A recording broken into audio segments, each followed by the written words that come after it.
د قبر معامله چې ده دا الله پټه ولې ساتلې ده؟ پکار داو چې ادیره کې چرته قبر سورې شي او خلقو کته چې دا د باغ دی پکې او دا د لړمان دی پکې او دا د ماران دی پکې پکار دی چې دا خلقو کته د پټه ساتلو کې راز څه دی؟ رسول الله صلی الله علیه وسلم فرمایي په یو دو قبرونو تیر شو واپس را وګرځیدو صحابه ته یې فرمایل چې واوري هما يعذبان دا دواړه قبرونه په سخت عذاب کې گرفتار دي لیکن په ظاهر سلوه ګناه نه و چې دوی په خدای نیولې دي لیکن دا غبي نیازي ده یو دو ګناونه دي دواړو کې وو په الله سخت را نیولې اے صحابه کده دې وجه نه وي چې تاسو به بیا مړ نه خخوي پزمکه کې نو ما به اوس خدای ته ویلی وې چې دا دوی په کوم عذاب گرفتار دي چې دا تاسو ته خودلې او یاره مې دادا چې تاسو دا پوه شئ چې د دې مرګ نه وروسته په قبر کې دا سختۍ دي نو مړی به بیا خخوی نه بار به پروتي نو د دنیا نظام به ټول خراب شي نو راز پکې دا بل دا چې معتبر ایمان چې دی هغه ایمان بالغیب دی متقی قرآن وی چاته وی الذین یؤمنون بالغیب نو اعتبار هغه ایمان لای چې هغه ایمان بالغیب وي چې ایمان بالمشاهده شي بیا ایمان پاتې نشي سردار کونین صلی الله علیه وسلم او فرمایي چې صحابه دا دوه مړي چي دي دا یو د تشو متیازو نه با ځان بچ نه ساتلو تشي متیازي به چوکي او دس به نو چولو هغه ساس کی به په بدن پریوته نو د مرګ نرستو الله په دې رانی ولې دي او بیا یې فرمایل چې استنزهوا من البول اے صحابه تاسو د تشو متیازو د ساس کو نه ځان بچ ساتئ ځکه د قبر عذاب چې ده هغه د تشو متیازو د ساس کو نه جوړیږي یو د یو کې دا عملو په دې خدای اعلان دی رانی ولې څوک ویلې شي یو سړی ماته وی چې یاره جی په دا دومره معمولی خبره ډېر رونی وو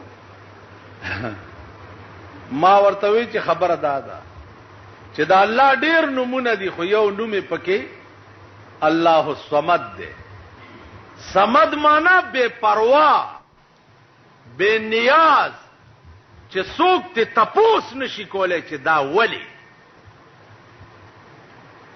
موسی علیہ السلام تخپل مور وی چې ته خو خدای ته ډېر زیر راځي کمزور یم منځ نشم کوله لکه زما د پاره د دې منځ معافي ته وغواړه چې راته معاف موسی علیہ السلام خدای ته وی مور مې د سی وی ورته وای چې منځ مکوا معاف سورځ تیری شو بیا زوی ته وی چې بچیا خدای ته وای چې لګا خپل غوندې نامې خو دې ډېری دي خو یو خپل نامره توخای چې ستانوم څه دی موسی علیہ السلام چې خدای ته وی مور ته دی وای چې هغه وی چې زما خپل نوم چې دی بے پروا دی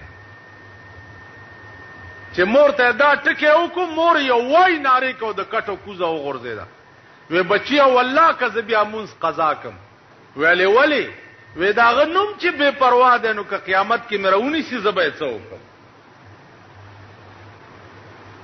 څوک ویلې شي چې دا ولی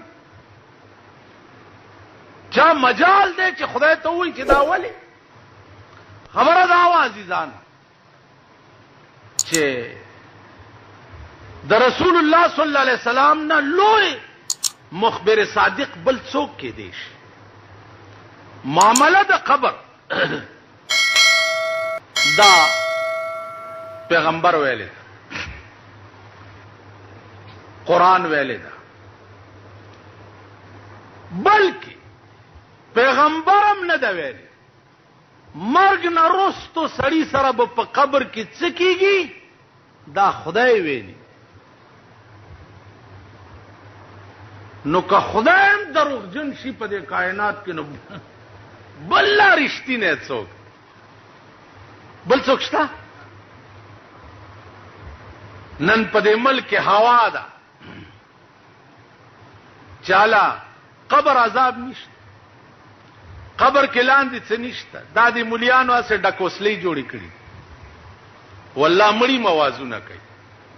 مړی قسم په خدای دی چې مړی داسې خبرې کوي لکه زه تاسو سره خبرې کوم. هغې دپاره محنت او مشقت به پکاري. داسې خبرې مړی کوي لکه زه او تی چې کوم. ته څه خبرې؟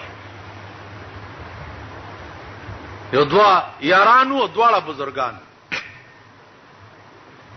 بزرګانو او د ټاپ بزرګان. یو یار تلو چرته چراغ دا بل مړو مو لمبوله او په کفن کړو. خلق ورته دوست مړ دی وی ښا راغه ورته داسې ودرېدو. دا شعر ورته وی چې سروسی مینا بسارا میروی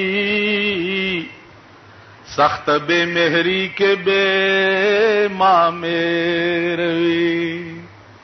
او زما د زړه لخته دومره دشمنی دی را سره وکړه چې بغیر ما نه روان شوي، یوازې روان شوي. دا ولې؟ بیا ورته وی اے تماشاگاہ عالم روئے تو، اے تماشاگاہ عالم روئے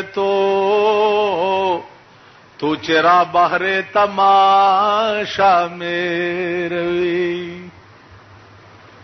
دنیا خو ستا د مخ تماشا کولا نو ته چرته په بلې تماشې پسې روان شو.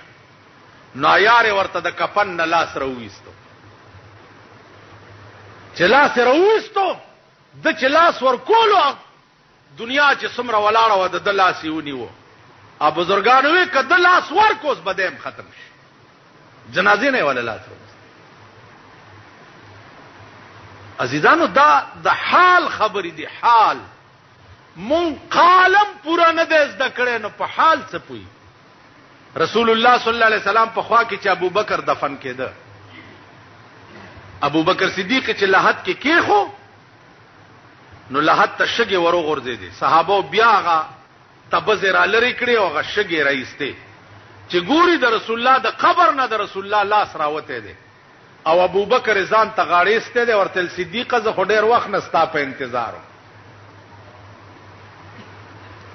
زما عزیزانو مړي داسې خبرې کوي لکه تاسې چې کوي.